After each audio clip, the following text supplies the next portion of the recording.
بسم الله الرحمن الرحيم.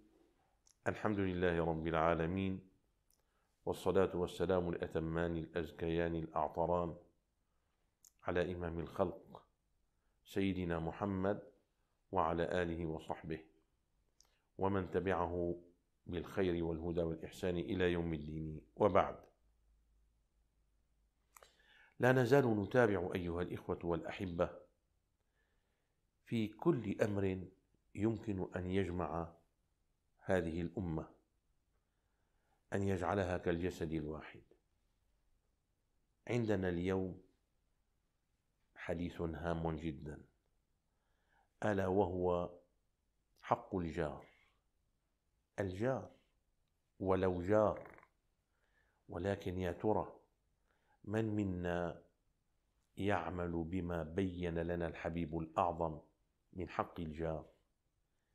هل تهتم بجارك؟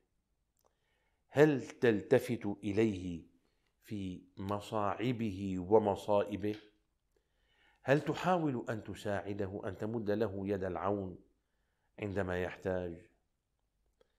يا أيها الإخوة والأخوات، اليوم نرى من المسلمين من يسكن في بناء لا يعرف من فوقه ولا يعرف من دونه، لا، بل إذا صلينا في المسجد ربما لا يعرف فلان فلانا، قد يعرفه أبا فلان ولا يعرف اسمه واسم عائلته. ليس هذا من خلق الإسلام، وليس من مكارم الأخلاق، وإنما علينا أن نتعرف بجوارنا كما نتعرف بأرحامنا. والحبيب الأعظم يبين لنا فيقول: الجوار 40، أو في رواية 40 دارا جوار. 40 دارا جوار، هذا يعني أن يكون 40 على توادد وتواصل. وإذا أزحنا قليلا هكذا أيضا نأخذ 40، ثم أزحنا قليلا هكذا وقليلا هكذا، كيف أصبح المجتمع كله مترابطا متحابا كما أراد الله تبارك وتعالى؟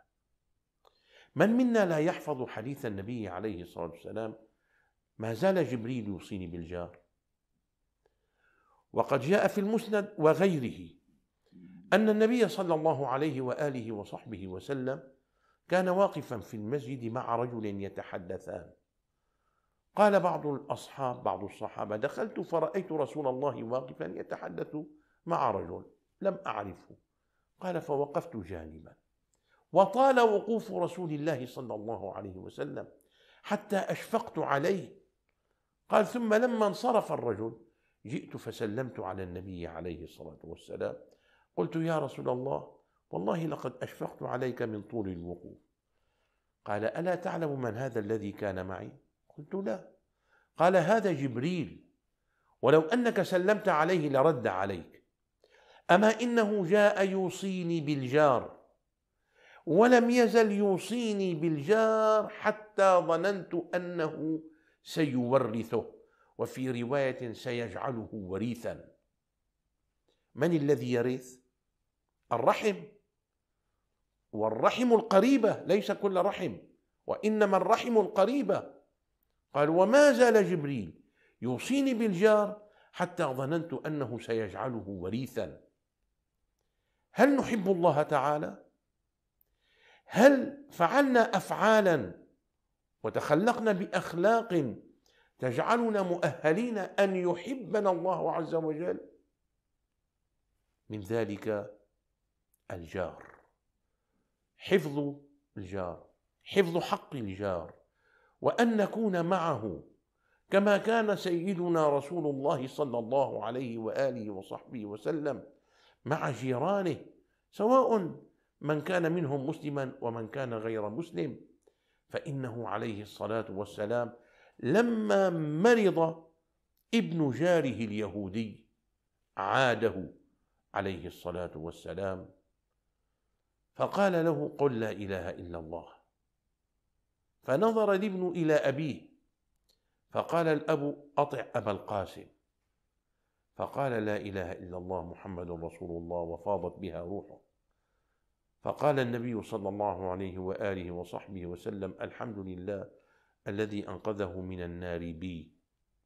لو أخاكم، أي تولوا أمر أخيكم بالغسل والكفن والصلاة والدفن في مقابر المسلمين.